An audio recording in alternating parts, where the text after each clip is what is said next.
Welcome back to Ambivalent Offenders. This is Erin, and I'm joined by not my husband. What? I don't get all the adjectives like Matt gets. The one, the only, the womb mate, the OG, the true OG. Jamie. Sorry if those were expecting it. Matt, I'm sorry. I'm back. The other dynamic duo has reunited. We have. Although I admitted to you already that I've been transfixed by the last 2 episodes on George Villiers. I knew nothing about him, and I'm not even done, obviously, because we still got part 3. And yeah, we do. Story's been great. I finished yesterday the infamous pearl necklace section, which made me laugh. That was a treat. I did not know where that was going. It's usually me who's the bawdy one. You have to give it up to Matt. He's been corrupted by me. I know. That and Baby Charles. I can't even take credit for that. That was all George. So thank you, George Villiers. Thank you for that one. R.I.P.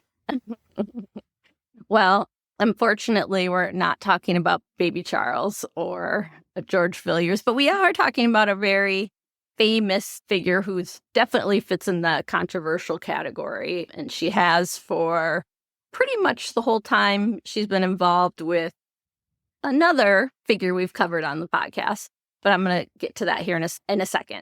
Today, we're exploring the complex life of Yoko Ono, an artist, musician, activist, mother, wife, and at times, of course, a controversial figure. Not only as the woman who is constantly blamed for, fill in the blank, Erin. Everything, breaking up the Beatles. There you go, right. But also ridiculed at time for her work as an artist as well. I'm really excited to do this one because I did the John Lennon one. So to bookend John Lennon and, of course, Yoko Ono, John Lennon's going to come up a lot. There's going to be some obvious overlap, but of course there are parts that are uniquely Yoko's because she had a full life outside of her partnership with John. I must say, I really don't know much besides a little bit about her life with John and their life together. I really don't know much about her before. I learned a whole lot from this, and, I felt like I knew some basics, and I'll talk about some connections from vacations. Like, for example, we went to Montreal where one of the bed-ins was done, and we went to an exhibit there, so have some connections there, but definitely her entirety as an artist is something I didn't know to the extent until I did this episode and research for that. Of course, Yoko's reputation, more in the past, but still to this day, is one that comes under much more scrutiny than John's. You don't say, a woman. I know, shocking, right? But before I start her story, I want a reminder for those to hit this follow or subscribe button if you haven't yet, as that's the best way to get alerts when new episodes are released. We aren't taking the summer off. We're not doing any season breaks, but our episodes are going to be probably a little closer to every other week. But sometimes, like this week, you might get 2 or 3 in a week. So don't be left in the dark. Subscribe, then you'll get alerts when new episodes come out. And even better, come join us on Patreon.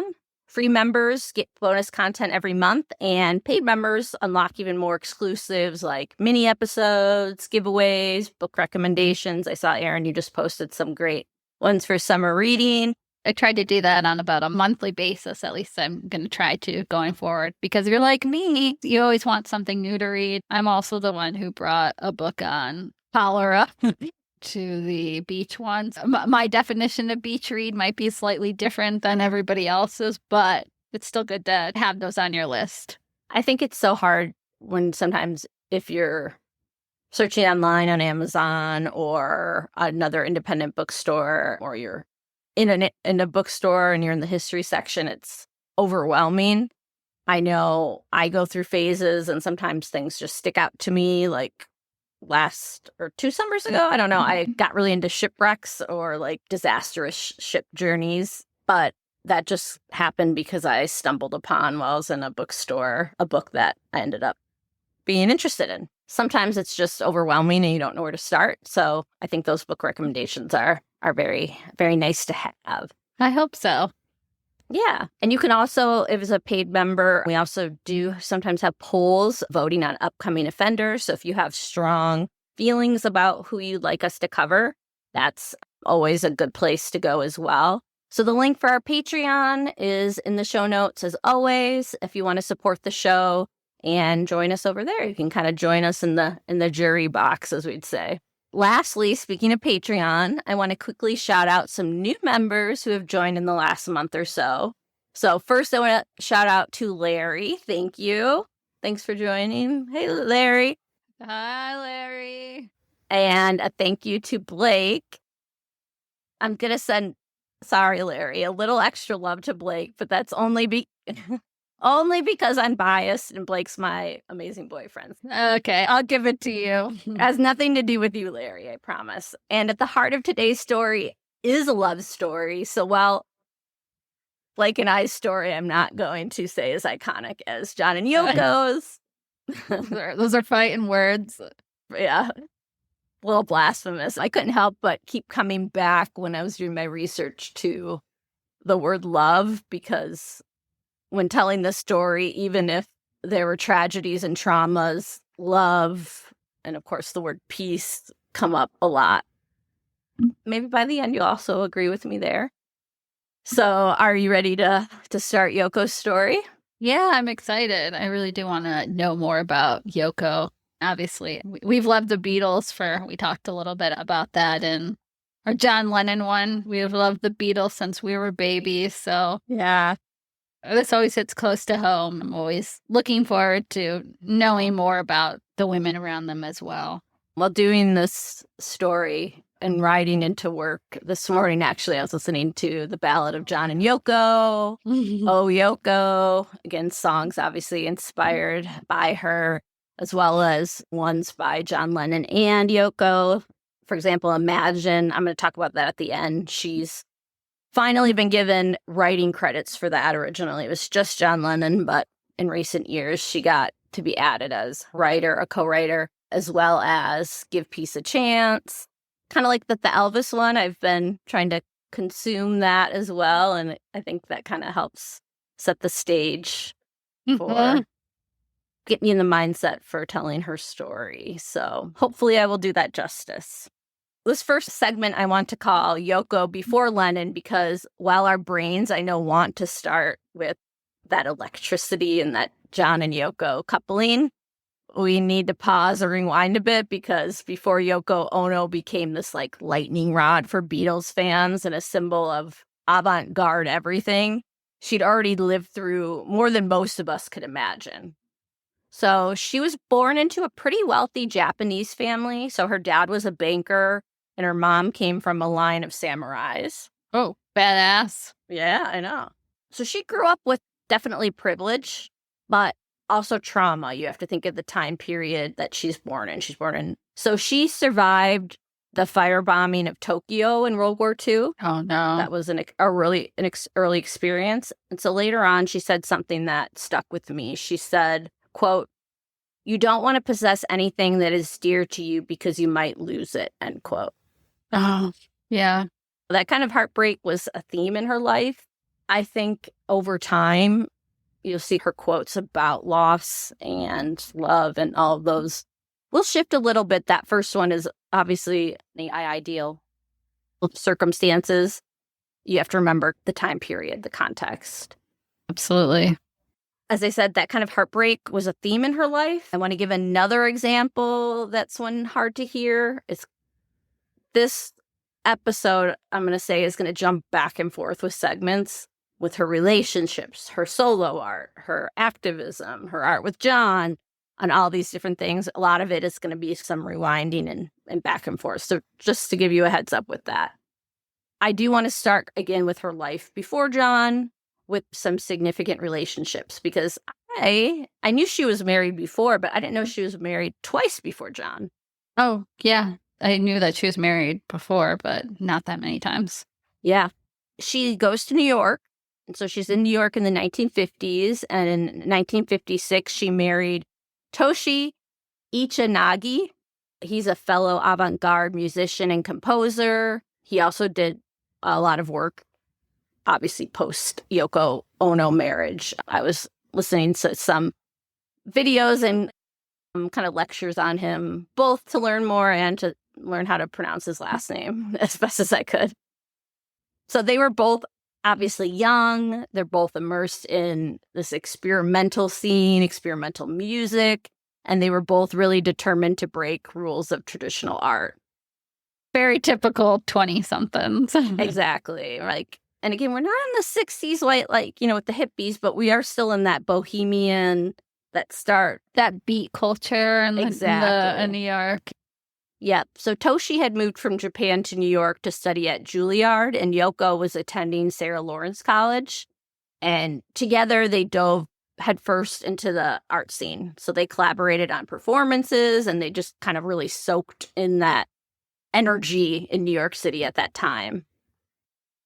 But their marriage was obviously not exactly picture perfect for quite a few reasons. According to reports, Yoko's family disapproved of Toshi, and so the couple actually eloped without her family's blessing.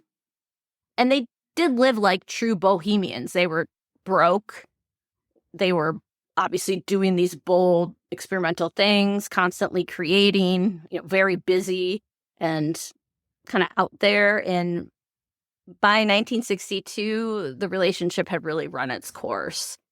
It doesn't end in a bang. This marriage ended quietly, which is going to be very different from her second marriage, which I'm going to talk to you about in a second.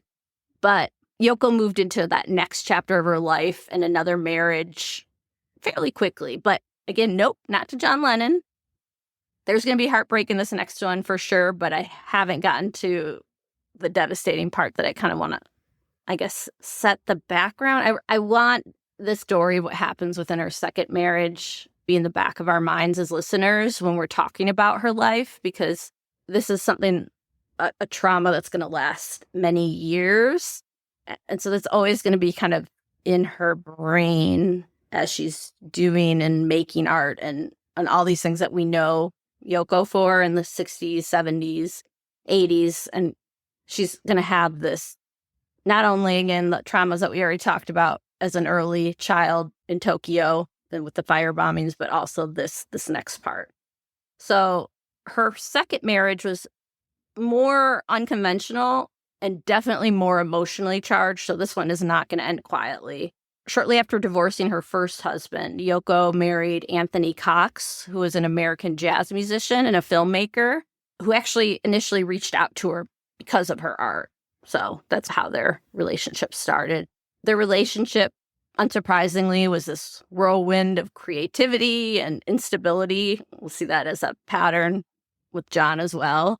Anthony Cox, he supported her early work. He acted kind of as a manager. And as I said, he collaborated with her on experimental films and performances. In 1963, they actually have a daughter named Kyoko Chan Cox. And for a while, they lived this bohemian life as a family performance collective, working together. I'm thinking vaudeville. The marriage quickly deteriorated for kind of a variety of reasons. Cox struggled with Yoko's very unique and singular artistic vision.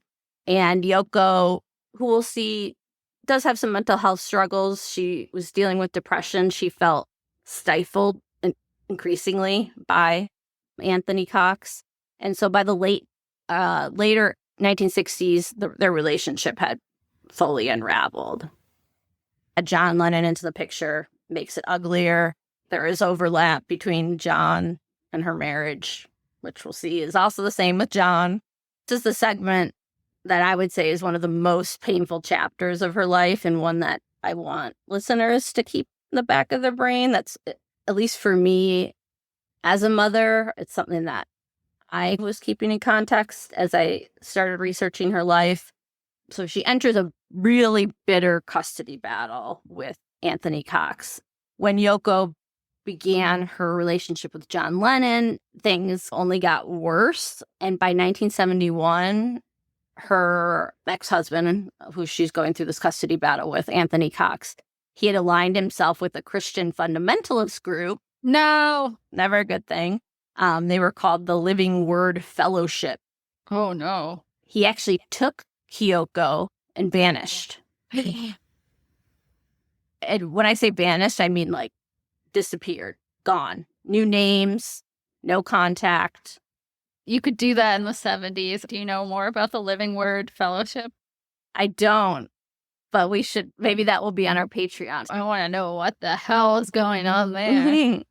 I mean, we know with a lot of extreme religions, right? If you're not part of the group, I keep thinking of Scientology, that you're seen as a negative force and they don't want your influence. And obviously as an excuse for him, but that's probably, I'm guessing, what he was thinking was he doesn't want his daughter being wrapped up in these ideas that he now suddenly doesn't believe in.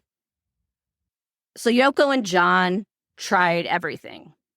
I think that's something, at least I had some knowledge of, but I think it's easy to be like, oh, they were doing these bed-ins and all these things, and they're just super happy and everything's fine. She just forgot about her daughter, her first child. They did lawsuits. They had private investigators. They had actually international chases. So at one point, they actually tried to get Kyoko back in Spain, and they ended up getting arrested themselves. John even mentioned in an interview, Yoko hasn't seen her child for 2 years. We've been chasing them all over the world.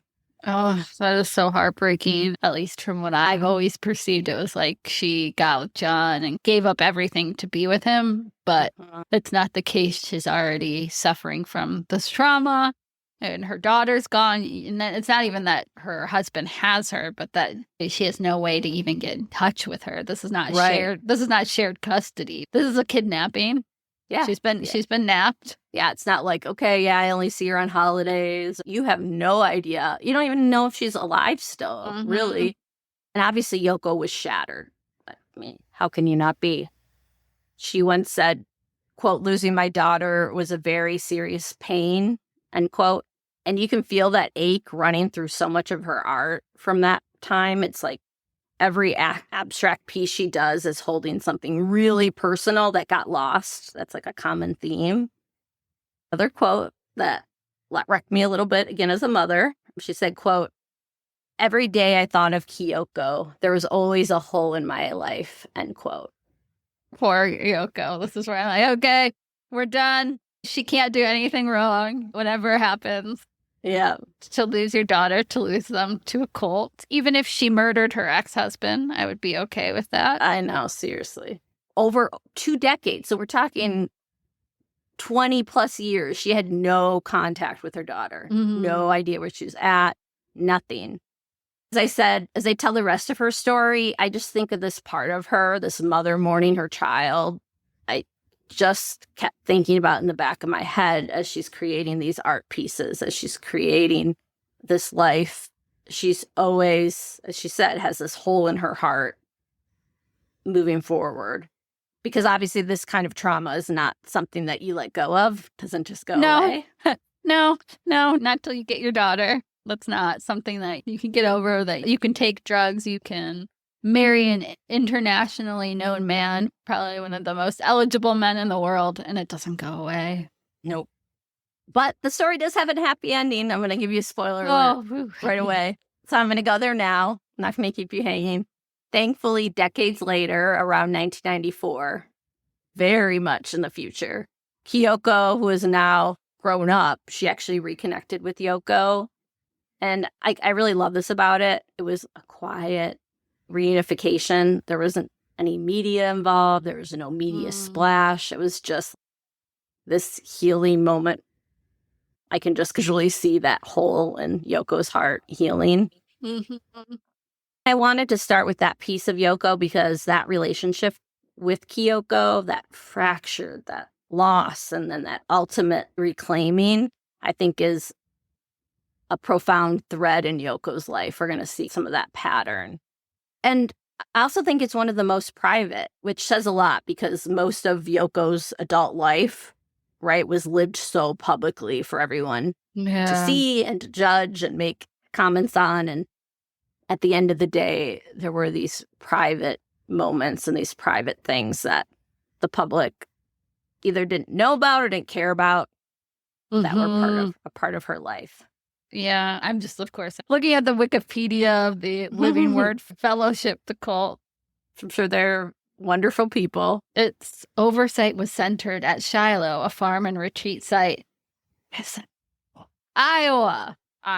Come on. Out of all places. That's where you know they're crazy. Mm-hmm. Jeez.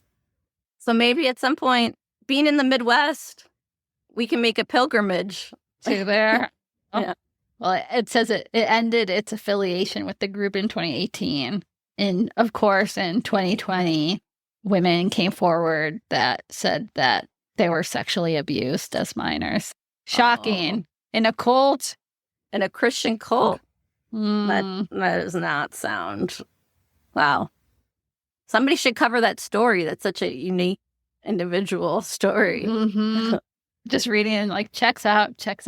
It checks all the 70s cult boxes. Yeah, sadly.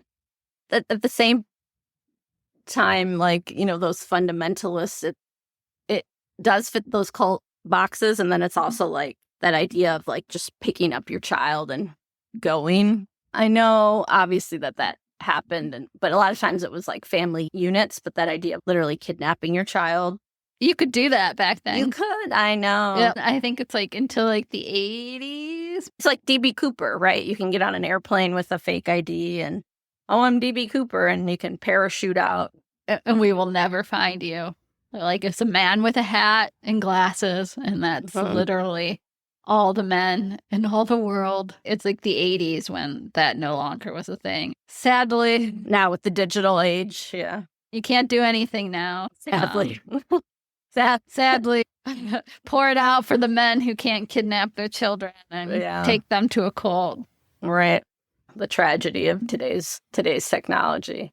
So now that we've covered her relationships before John Lennon, and I've obviously just barely hit upon her art, I do want to rewind now to the 1960s and start with her early art in the time leading up to John Lennon, this time as an artist, not just as a wife or a lover of John Lennon. Just to forewarn you, as I go through Yoko's life, as I said, it's going to be more in segments than chronological. That's just kind of how my brain worked. And obviously there's overlap and things like that, but I just kind of wanted to segment in that so it could feel, I don't know, like it gave things more its due depth. I didn't want her art to just become a side note. I didn't want her activism to become a side note. Her relationship with John, both as an actual romantic relationship and then activism, like there's so many parts that I'm like, I wanted to kind of segment them so they each got just enough information, I think, to fully see the picture. Because as I was researching, I would read something and be like, well, I don't know a little more about that. And so got down these rabbit holes. I think if you do it chronologically, you get lost in all the John Lennon and Beatles drama. And I didn't want that to be the sole part of her life. We're back in the 1960s. We're in New York City. Pop art is exploding. People are handing out manifestos. And Yoko Ono is right in the middle of it all. She's bold.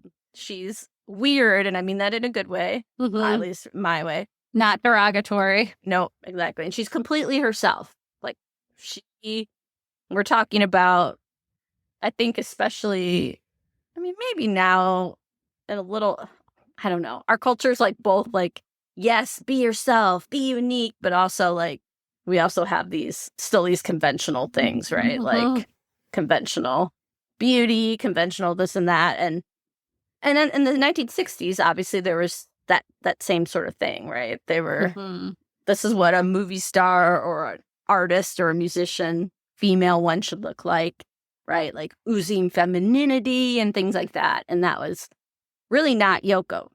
And she was fine with that.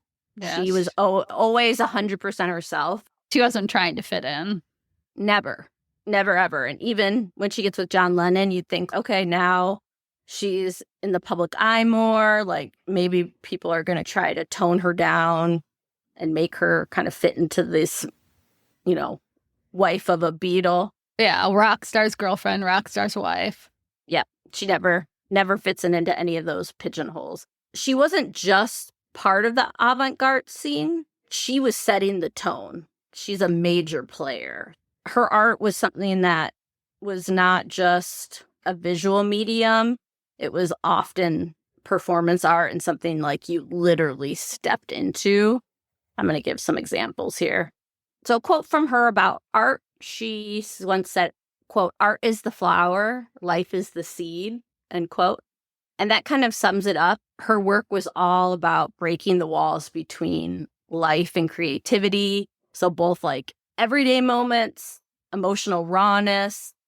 And she definitely leaned into some discomfort. And I think that's where a lot of people, even today, there's still people who are like, her art's gimmicky, or it's just supposed to be shocking for shocking value. Well, I'll get into later. Most scholars and art historians don't agree on that, but that's where some people grab onto. Yeah, I think in a lot of ways it's, again, to sort of demean her. They already have this opinion of her, that they don't like her, that they think she ruined the Beatles. They're finding ways to put her down. And what's the best thing to put her down? The thing that she's defined by, the thing that she loves to do, her art. So it's like, we're going to poke at that. Yeah, and especially when we're first talking about her art, this is like the early 1960s. I think we think of the 60s, we think right away of Woodstock, pushing back this activism, bohemian lifestyle, hippie lifestyle, but that's the very late 60s, Yeah, 70s. That's 68, 69. Right. Early 60s, like we're talking, for example, I'm going to talk about one of her first pieces in 1964. That's like just the post, like a year after Kennedy's assassination, right? It's like a very much more structured world, and still a world where, women dressed a certain way. They look like Jackie Kennedy, not Janis Joplin. That's a perfect analogy, yes. Even think of the evolution of the Beatles' work from the early 60s to the end. Right. From mop tops to like the long hair, right? And the big glasses. In just a matter of years. Exactly. So I'll talk about one of her early art pieces. It was called Cut Piece. So in 1964, what she did was she sat silently on stage while the audience members were invited to walk up and snip pieces of her clothing off. So yeah, it made people, especially in 1964, squirm. It's uncomfortable, but that was the point, because it was about, right, this vulnerability, power, judgment. She was handing the audience the scissors. It wasn't about shock. It was about empathy. This idea of like, what happens when I hand you the scissors? Are you going to take off huge chunks? Are you going to do a little bit? Like, it's very much an interaction between audience and her. In 1964, obviously, you come to go see an art show, and unless you're in the avant-garde scene, that is going to be seen as shocking, right? It's a little bit too much. Like, give me a Van Gogh. I was here for a Van Gogh, and now I see this. Right. They're like, wait, I have to do something? Like, I don't know. If I snip something off, like, am I a bad person? What does it mean? What does it mean? So years later, their quote she said about art is, quote, "I believe that art is the highest form of hope," end quote. I think that's really the thing about Yoko. Even when her work was unsettling, uncomfortable, or misunderstood, she kept showing up with this deep belief that art could wake people up, connect with them, or maybe even heal something. Obviously, we know her in herself and healing that hole. Remember at this time, loss of her daughter. Whether or not you think that's gimmicky or about shock value, I'll dive into it a little bit later, because obviously this is just the start of her career. But she isn't for everybody, her work, and that's okay. Every piece of art, somebody's not going to like it. That's just art. Just as beauty is in the eye of the beholder, so is art. People like some things, they don't like others. That's just people. That's just preference. Right. Thinking about like modern art pieces, some people are like, that's not art. You know, and other people can be like, look at even classical art or things that we think of as bringing up something from your George Villiers episode, like the Mona Lisa can be like, oh, this is the most important art piece in history. And other people can be like, what makes it that? The thing is, it's subjective. Some people like some things, some people don't. And I feel like a lot of times, suddenly everybody's an art critic when it comes to Yoko. Right. They know what is art and what isn't, or what's just shocking enough, but not too shocking. And that's the piece, right? And then you can say the exact same thing about the Beatles. They didn't stick to their same genre and their same thing for every single album, right? They pushed boundaries. They did new things. And that's how things evolve and change. If you just did what everybody else does, you're probably not going to be a leading member of a scene or be remembered for very long. You're going to be the Monkees. Sorry. Exactly. No disrespect for the Monkees, but Monkees, you are not the Beatles. No. This is where Mom's turning us off.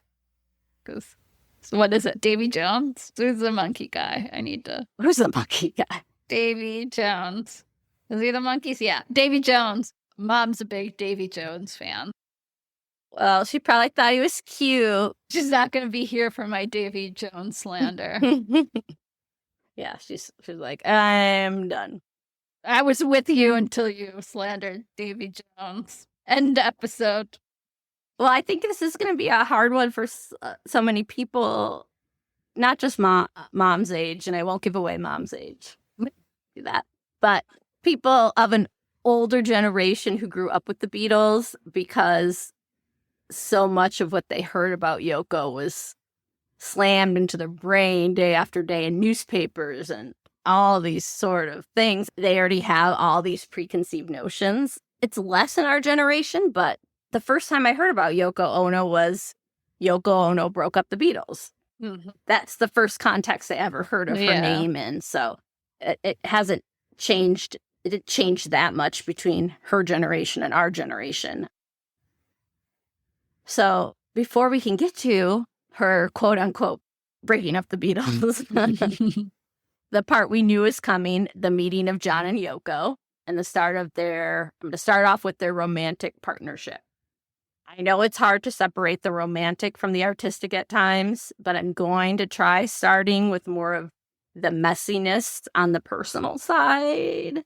And then the artistic partnership I'm going to cover after that, even though I know, again, there is going to be overlap. But I want to talk about kind of the messiness of their meeting. And oh boy, messy.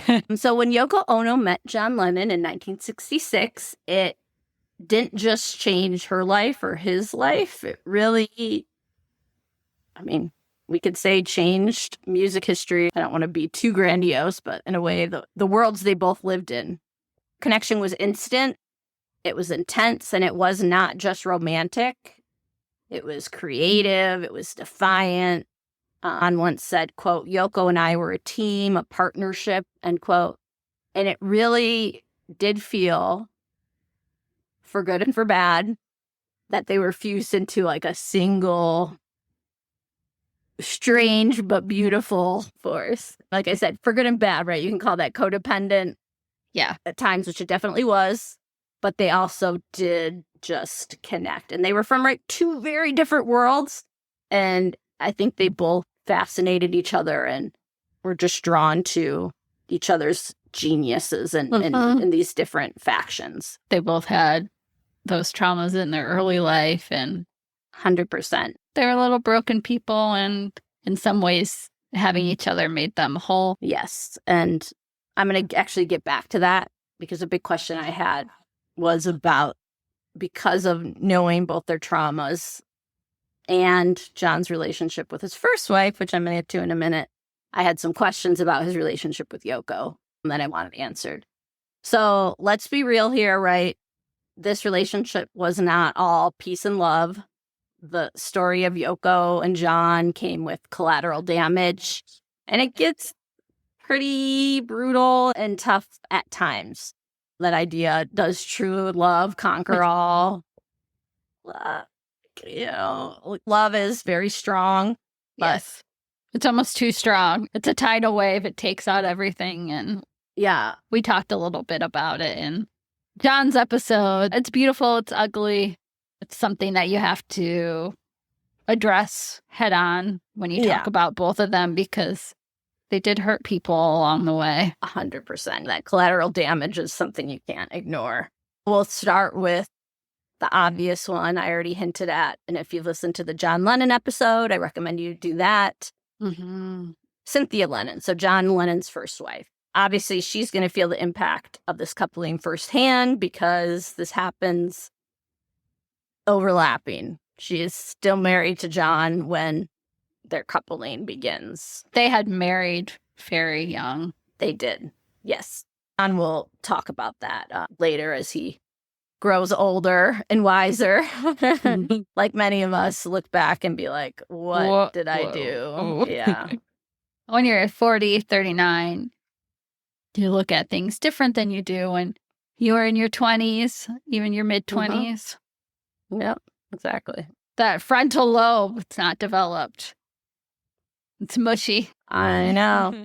Yep, we were just talking about that. We're like, what were we doing in our early 20s? You think you're hot shit.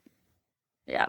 You think you're fully grown, but there's a reason you can't rent a car until you're 25, at least in the United States. Even at 25, you're like, what was I doing at 25? Or what did I think things were? You always judge yourself as teenagers.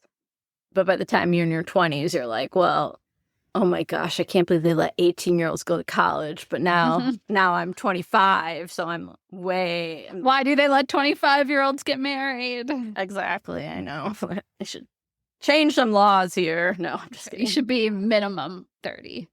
That's a joke. That's not to disparage all of you that got married in your 20s. I'm sure your marriages are perfect. And some of you might be like me and divorced. Yeah, it's a crapshoot. It's a crapshoot. 50-50, right? So scholars and biographers, of course, have tried to make sense of this John and Yoko coupling. So one, Hunter Davies, said John was, quote, young, restless, and eager to explore new artistic and personal territories, end quote. Do you mean about personal territories? Mm-hmm. I don't love the insinuation. Mm-hmm. But you could see that. And again, I don't want to be disparaging to Cynthia because Yoko never was. I'll talk about what they say about each other. Maybe he was looking for something that was a partner who was as electric in both good and bad ways as him when it came to art. I don't think that's disparaging, and that doesn't make her lesser. No, and it doesn't make their relationship not successful because they ended it. I feel like that is something that people always put on relationships and think just because it ended that's not successful. Some relationships are meant to end, and obviously theirs was. That doesn't mean that there's not a lot of hurt during it. Yeah, of course. But that's just the way it is. That's life. That's humanity. And as we were talking about, as you grow and your identity changes, writer Barry Miles, he framed it as a deeper identity search, not just cheating for thrills, but really unraveling of John, of who he thought he was and who he really was, kind of questioning who was John Lennon. And obviously we see a lot of changes with John Lennon, not just in his appearance, but in the work he does, what he becomes interested in between early 1960s John and 1970s John. And another writer, John Savage, he actually pulls the lens back even further and puts it in context with social revolutions of the 1960s. So connecting it to free love, anti-establishment rebellion, setting it in that context, that their relationship. I really think that deeper identity search, instant connection of somebody who, as we said, shared traumatic events, I think they definitely saw kindred spirits in each other. They were twin flames. Oh, yes, exactly. Just like Megan Fox and, what is it, Machine Gun Kelly? Oh, I can't even say that as a name. I was just thinking that they were the Megan Fox and Machine Gun Kelly of their time. Oh my gosh, 100%. Yes. If people are already typing in their reviews, that is sarcasm. We are being sarcastic. Yes. So Cynthia Lennon once said, quote, John's relationship with Yoko was the beginning of the end for us. I knew he was falling in love with her and it broke my heart, end quote. Obviously, that's raw. You feel it. And John, as I said, he's not going to try to sugarcoat it either, especially later. So in a 1980 interview, again, much later, he admitted, quote, I was unfaithful to Cynthia. I was young and I was in love with Yoko. I don't think I could have been honest with her at the time, end quote. Of course, that honesty doesn't fix things. I'm not trying to be like, gold star for you, John. Like, yeah. It's okay. And it is the case that when from a distance, you can see it in a clear way. And I know in his episode, we talked about how as he was approaching the end of his life, short life, that he was coming to terms with some things that he had done. A lot of reckonings. Yeah, he was in a better place with Julian, his son. You don't get a gold star, but you do get like a little pat on the shoulder and say, good job. I mean, I'm glad that you're taking account, because a lot of people don't. They're not introspective at all, right? Especially when you're one of the most famous men in the world. You don't have the incentives to be introspective. Everybody tells you whatever you do is right. It's so easy to have yes men all around you. So it's like, why would you be introspective? Yeah, everybody's telling you what a genius you are, how amazing you are. Like, and even at that time, free love, all the Beatles slept around. So it would be easy to say, it was fine, it happened, whatever. Yeah, you don't have to. Mm-hmm. There's something to be said, and you can approach it different when you're older and you're, is he 40s? Can't remember how old he was when he died. Exactly 40, yeah. Cynthia, she handled this with class. That's way above what I would give. She talked openly about the hurt, but also about forgiveness. Quote, I always loved him, she said, and I wanted him to be happy, even if it wasn't with me, end quote. I would never be that nice. Is it bad that I want every ex of mine to be miserable and regret that they broke up with me? Ditto. Does that make me a bad person? I was just talking about graciousness and all that, but that doesn't apply to me. No. I know. I just assume everybody who broke up with me is miserable and I know. Pining for me for the rest of their lives. 100%. Yeah. I wanted him to be happy, even if it wasn't with me. I'm like, no. Could never be me. No. I'd be like, and I wanted him to be miserable and regret every day that he left me. Mm-hmm. To all my exes out there, if you're listening, Godspeed. That's how I'm feeling. Shout out. That's what I'm thinking about you. No, I'm just kidding. Anyway, back to Yoko. She's never tried to make excuses or say anything bad about Cynthia, which good. Classy. Yes. As she should. Right. And she doesn't try to beat around the bush or anything. She is quoted as saying, quote, I never wanted to hurt her. John and I shared a deep connection. I also knew she was part of his life, end quote. She hoped Cynthia would one day understand her love for John. Again, I'm not trying to excuse cheating and things like that, but she wasn't like, Cynthia didn't understand, and, Cynthia just it's her was fault. Not right for him. She didn't get him on this level that I did. It's her fault. She wasn't meeting his needs. Only positive things. Mark Lewison in Tune In called John's affair a catalyst, messy but transformative. And now we have to bring in Julian Lennon, John and Cynthia's son. He was only 5 at this time. Poor Julian. He has said, quote, my dad was flawed, but I see it as part of his journey, end quote. Julian's relationship with his father, if you've listened to our John episode, definitely you see it was not easy. And I think it's still fair to ask tough questions like, did Yoko play a part in any distance between father and son? Mm-hmm. Again, not to blame, but did she play a part in that? Can people blame her as this other woman breaking up a family? Or, again, the way I view it is she's just part of this much more tangled and kind of messy story. Yeah, as long as she's not egging John on about it. It's his kid. It's up to him to repair that relationship, support that relationship. It's not on her to do it. You would hope that she would be encouraging him, but it's not her job. Yeah. Yeah, it's not her job to make that happen. It's John. He's a full-ass human. Yep. Grown-ass man. So, yeah, it's probably, again, both all of the above and also none of the above. Like, we can't place blame, obviously, anywhere solely on Yoko. Did Yoko's relationship consume John? Absolutely. But as we said, John's a grown-ass man who had a child. Julian watched from a distance as John and Yoko became this inseparable creative force. At the same time, while his own connection to his dad was more strained, more distant. Yeah, he's seen like them all over the news, all over everything. That has to be hard. That's hard. And after John's death in 1980, things got messy with John's estate. Julian was left out of his father's will. Oh no. Yeah. I don't think I knew that. I didn't know this. I know. John.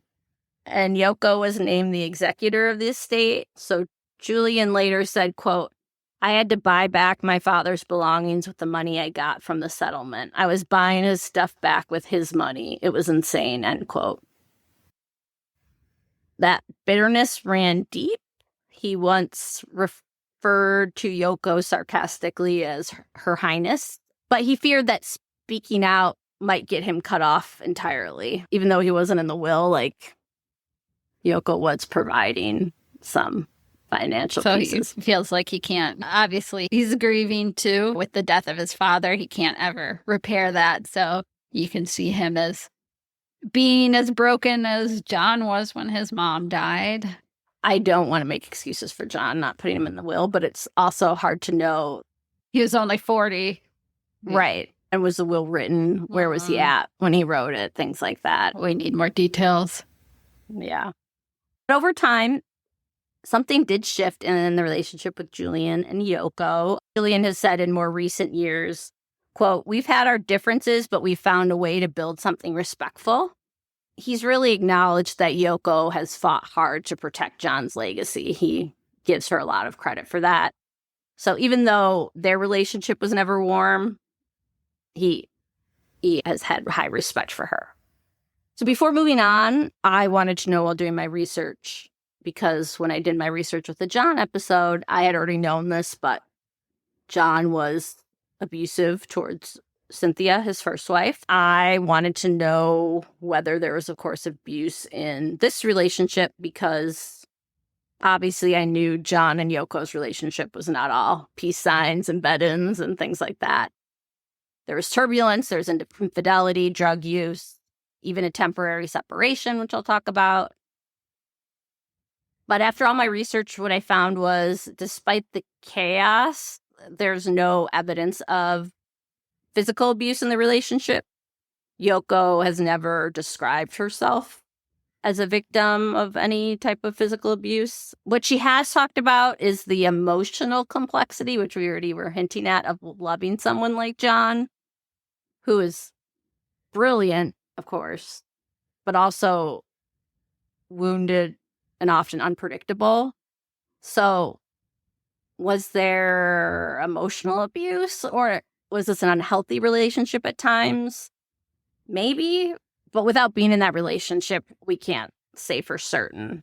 I just wanted to address that. For me, was kind of one of the elephants in the room that I was very curious about, since we know abusers typically don't change their ways, right?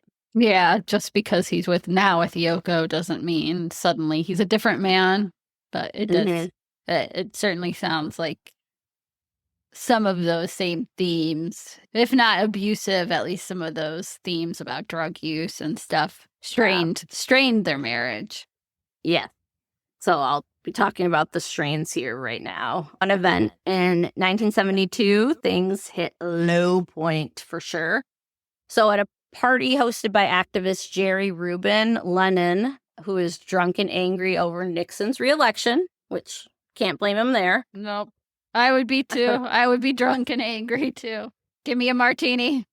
Although I do want to acknowledge I did do Nixon as the first figure on this podcast. Mostly not because I wanted to redeem Nixon, but I wanted to know, was he as bad as I thought? And we did learn some new things. Jamie's in her Nixon apology era. No, I'm not. I just always think that's funny that that's the first person I picked. Well, you've just decided that you want to rehabilitate Republican presidents. Uh-huh. Yeah, this show has been funded by the Nixon Foundation. And the Heritage Foundation. Yep. So John's drunk and angry over Nixon's reelection. That's okay. I'm not going to give him any crap for that. But he ended up having sex with another woman in the next room while Yoko sat quietly nearby. No. Photographer Bob Gruen, who was there, reportedly put on Bob Dylan's Blonde on Blonde to drown out the noise. Bob, that's not going to do anything. He's like, let me just put this music on. We'll crank it up. But obviously that moment was humiliating for Yoko. Yeah. It definitely marked a turning point in the relationship. There's a difference between cheating on somebody, going out and doing it, and then doing it right in front of them. That, I would say, is borderline abusive. Right. That's when I say unhealthy at times, like that is not a healthy. You're trying to do something to the other person. Or even if you can't use the excuse, oh, I was drunk. And again, if you're acting in those ways towards your partner, that's harmful. And by 1973, Yoko had had enough. In her own words, quote, "We had been together 24 hours a day for 5 years and I needed some time apart. For myself, I told him, why don't you go to Los Angeles, end quote. And that suggestion led to what Lennon later calls his lost weekend, which is not just a weekend. It was actually an 18-month separation during which he ends up having a relationship with their assistant, May Pang. Now, here's where things get even messier. I don't want to say weird, but I mean, more complicated. Yoko actually suggested that May accompany John to LA, thinking she'd be a stabilizing presence. Again, did she know that there might be something going on? Did she sense something? Yeah, so what she said about the relationship was, quote, "It was not a love affair, although the relationship might have been physical. But then John had a lot of girls," end quote. I want to almost compare it to kind of like that royalty vibe of like, it's okay if you have your mistresses, but don't fall in love with them. Yeah. It's kind of like don't get an Anne Boleyn. Anne Boleyn, Catherine of Aragon knowing Henry VIII's having affairs, but as long as they're staying married. It's the love. He's having these physical things, but what we have is special. Don't get feelings for any of them. Yeah, not an emotional connection, physical, whatever, which, again, it's their relationship. If she's fine with that, they're both fine with it. Like, that's, like, I'm not going to judge what their contract is, right? If yes. you are both in agreement. As long as both parties are aligned, that's all that matters. If they're two consenting adults, it's okay. I do want to say, though, that was Yoko's perception of the relationship. May Pang, however, described it very differently. She said that her and John were in love and that John would sneak back to see her even after reuniting with Yoko, which obviously would be a different story about those rules of the relationship. And again, the healthiness of that. If you're sneaking away, it's not great. Yeah, not telling your partner. But the lost weekend, or 18 months, eventually ended in 1975, so John eventually returned to Yoko. He told Rolling Stone, quote, "I was like a chicken without a head. I just woke up in the middle of it and thought, there's something wrong here. I better straighten myself out." And when asked about the separation, he said, quote, our separation was a failure. We knew we were getting back together, end quote. Mm. So even after the chaos of their separation, and there was a lot of chaos, obviously, there was confusion, jealousy, late night phone calls, John and Yoko found their way back to each other. And when they did, something definitely shifted, because now it wasn't just about music or art, which I haven't talked about that yet, their collaborations. That obviously didn't go away. I don't want to imply that that went away. But now it also became about family, because we've got a baby. Baby. Their son, John Lennon, was born in 1975, the year of their reunification. His arrival, of course, marked a huge turning point for John and Yoko and their relationship. So after years of chaos, they just came out of this lost weekend separation. Sean's birth brought really kind of a grounding. And this is where we get, if you listen to the John episode, John steps away from music to become a full-time dad. Yeah, he's a stay-at-home dad. He cooked, he baked bread, and he stayed home with Sean while Yoko ran their business affairs. He called it his house husband phase, which I love, and he loved it. Matt wants to be my house husband, so that's why he says the podcast needs to take off so he can be my house husband. So, guys, we all love Matt around here, so give him his house husband phase. Yes. Sean later said, quote, "My parents were extremely codependent. My dad didn't want to individuate anymore. He wanted them to be an artistic union, a political union, a romantic union," end quote. And that bond only deepened with parenthood, for better or worse, as I said, that codependency. Let's get back to Julian, though. So Julian, meanwhile, he watched all of this unfold from the outside. His father suddenly stepping up to the plate and being this active parent to his second child.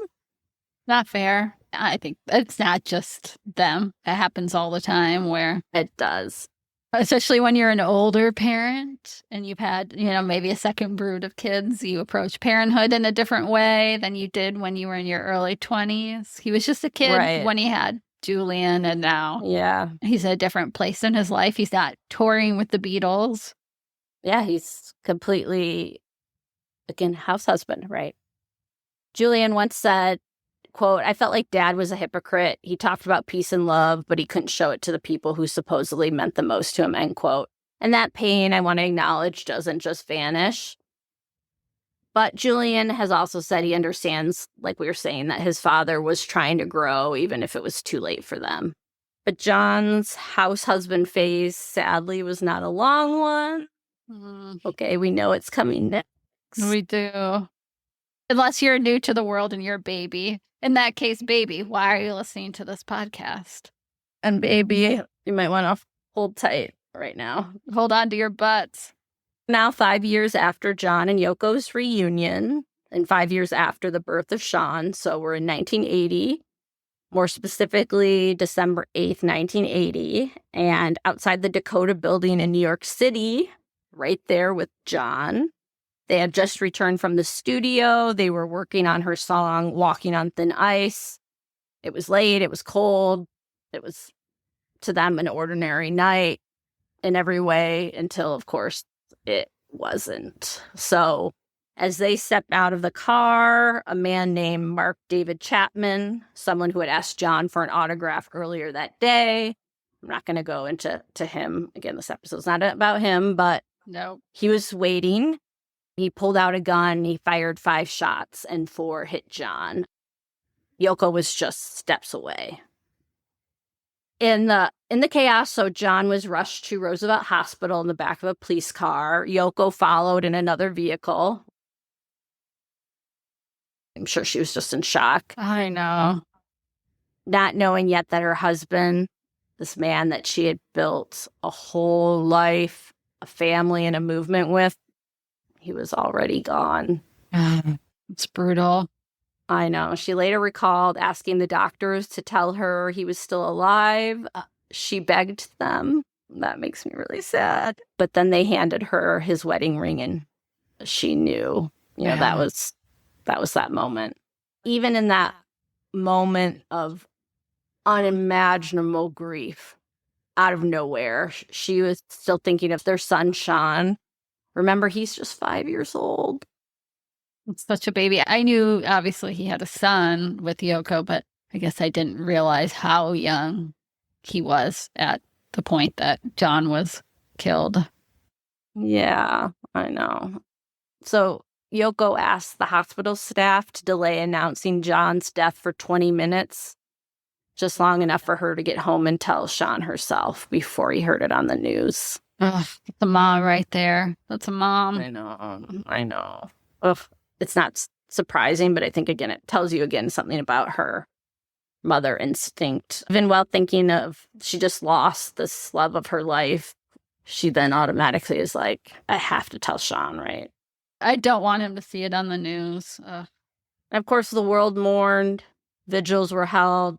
Songs were played. But we have to remember, for Yoko, it wasn't just the loss of this legend. It was the loss of her partner, her co-creator, her best friend. Unimaginable. Yeah. Okay. This next quote from Yoko might hit you right in the heart, so brace yourself. Oh, no. Quote, I don't want to be remembered as the widow of John Lennon. I want to be remembered as the woman who stood by him, end quote. Mm.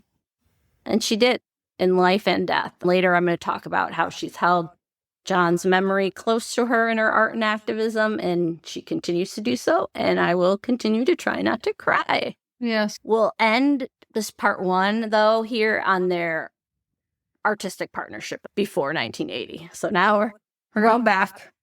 Most people know that John and Yoko's relationship and their togetherness wasn't limited to their home life. It was one rooted in art and partnership. So from the very beginning, the relationship was more than love. It was collaboration. They weren't just lovers. They were kind of these co-conspirators, fighting against these injustices, and really like as much of a team as anybody. I'll start with the most obvious, with how Yoko shows up in John's music, because you don't have to dig too deep into John's solo work to find Yoko Ono. She's everywhere. But as I said in our Patreon little mini episode, if you haven't listened, I want to be clear, she wasn't just his muse. She was often described as his mirror, his collaborator, and sometimes his co-writer. So even though he's inspired by her, she's not just this, right, beautiful muse and, who revolves around this man. Yeah. But talking about the music, take the Ballad of John and Yoko, which I love that song. I was just listening to it today. Yeah. That one's basically a musical diary of their love story. It follows them from their wedding to their bed in for peace in Amsterdam. I'll just pull one lyric from it. Drove from Paris to Amsterdam. Okay, it's really hard to say this without singing it. But I will not sing it because my singing is in really our bad. beds for a week. For a week, yep. The newspaper said, say what you're doing in bed. I said, we're only trying to give us some peace. And then, of course, the chorus, Christ, it ain't easy. You know how hard it can be. The way things are going, they're going to crucify me. Crucify me. I know, it's so hard not to sing it. So it's, to use a word that fits this time and place, it's cheeky, it's political, and it's deeply personal. It's just like them. And then, of course, another song I love, another one that's very playful and sweet, Oh Yoko from the Imagine album. I love that one. It's basically love letters. It's, as I said, sweet. It's kind of unfiltered. It's, I don't want to say goofy, but it's John admitting all these places where he's thinking about her, right? He sings in the middle of a bath, in the middle of a shave. Oh, Yoko, right? My love will turn you on. It's really intimate and perfect. That's another one I love. Another one I love that's in a totally different vein, but also Yoko, not just inspired, but Yoko, who pushes him to this one, is Jealous Guy. Oh. Yeah, that one hits different. I'm sorry, you had that as your ringtone. I did. For so many years, like a huge stretch. So now I get triggered every time I hear it. I love it, but it also makes me think that somebody's calling me or it was also your alarm. I know. It did start as a Beatles era song called Child of Nature, but it was Yoko who pushed John to dig deeper. She told him, quote, "You're just writing words, write about something real." And so he did. And the result, it's this raw confession of insecurity and regret, right? Those keywords, "I didn't mean to hurt you. I'm sorry that I made you cry."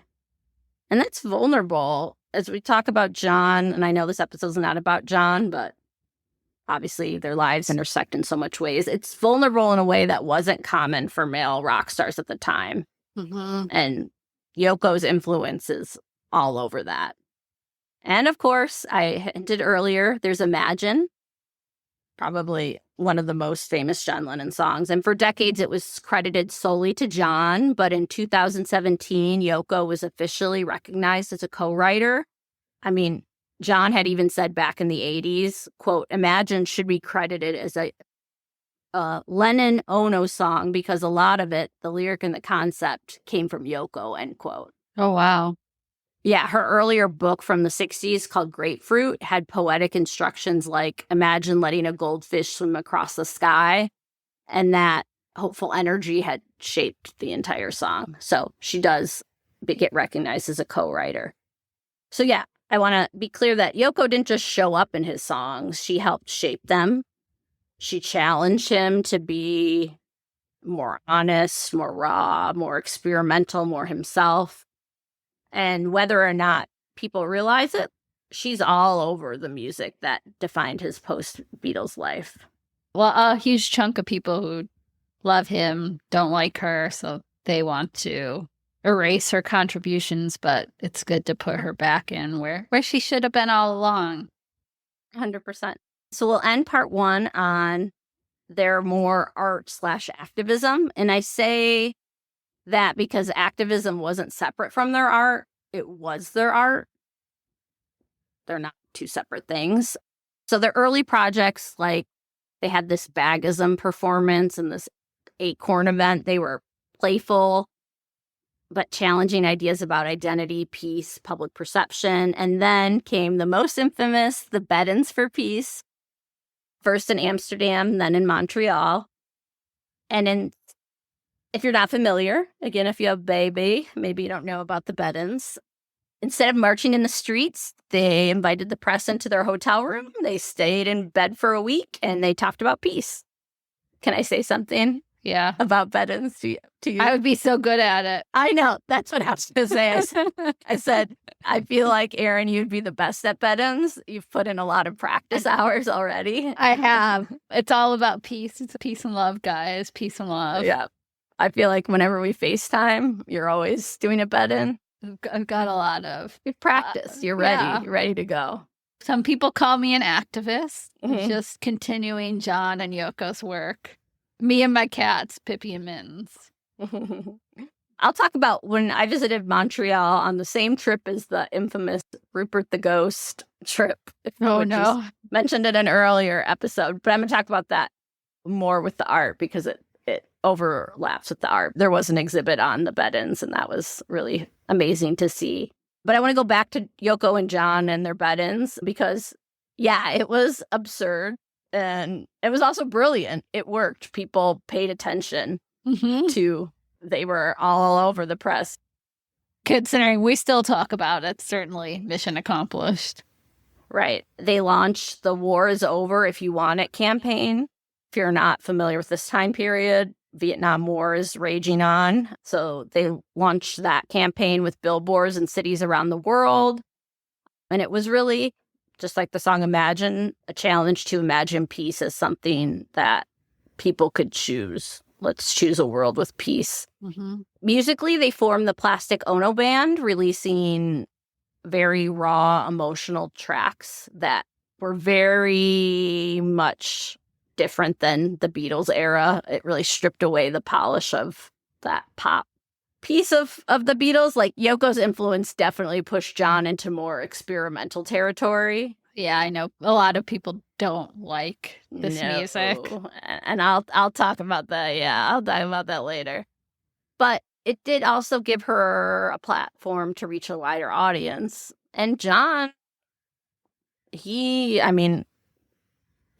really appreciated that. He once said, "She's the teacher and I'm the pupil." Well, she had been doing this a lot longer, at least in terms of the art. the art piece longer than he had. Right.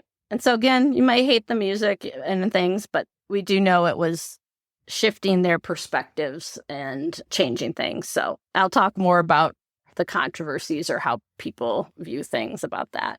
But together they turned their relationship into this living artwork. It blurred this line, right, between protest, performance, intimacy, and like all their ideologies. So whether people, again, loved it or hated it, they also couldn't stop talking about it. Like John and Yoko were everywhere. Very, very public.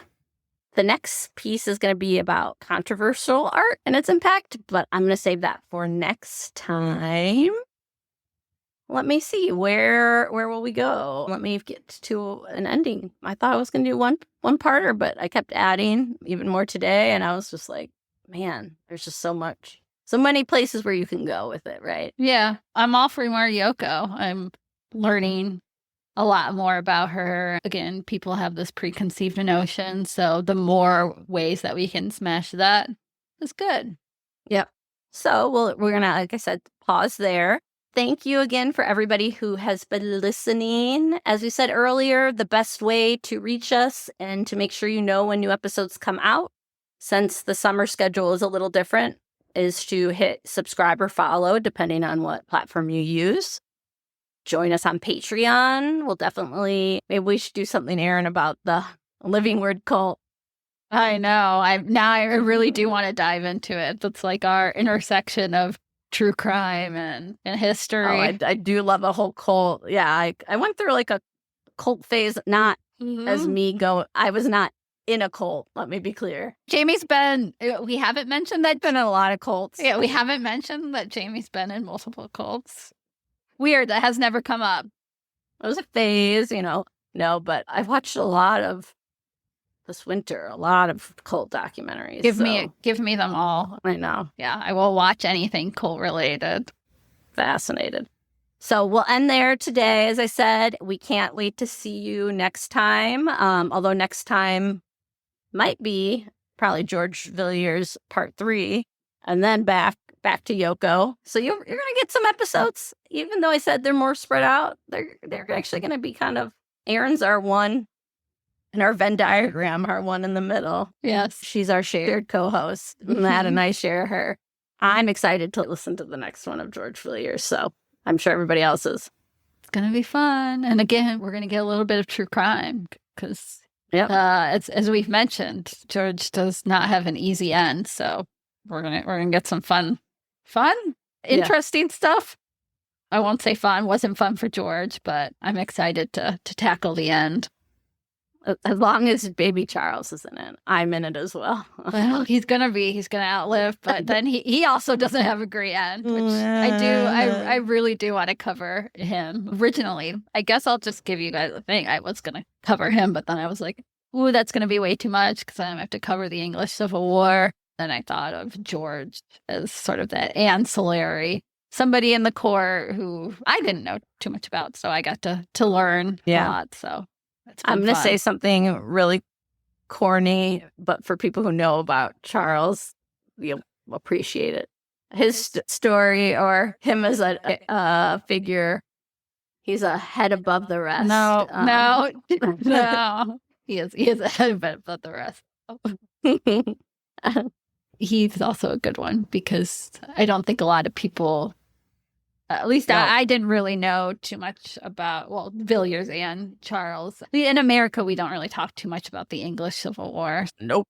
Well, some people are probably like, what? The English Civil War? And our English listener, I know we have British and English listeners, so they're like, you guys are dumb. That's not us. It's our school system. Blame our school system. Except for Matt. Don't blame Matt. Hey, I'm a teacher too. Anyway, again, thank you. If you can rate or review, we love to see those. It's always so nice, and it helps people find us as we grow our podcast organically. This isn't our free range podcast. Yes, exactly. If you've made it here and you don't like it, then why did you just listen to an hour plus of us? Then don't rate. Then go do something else with your life. That's also a good side note, yeah. Again, I want to apologize to Larry. I didn't mean to give Blake a more There's a personalized shout out. It was not anything against Larry. We appreciate you, Larry, as part of the Patreon team, and everybody else. Come join us there.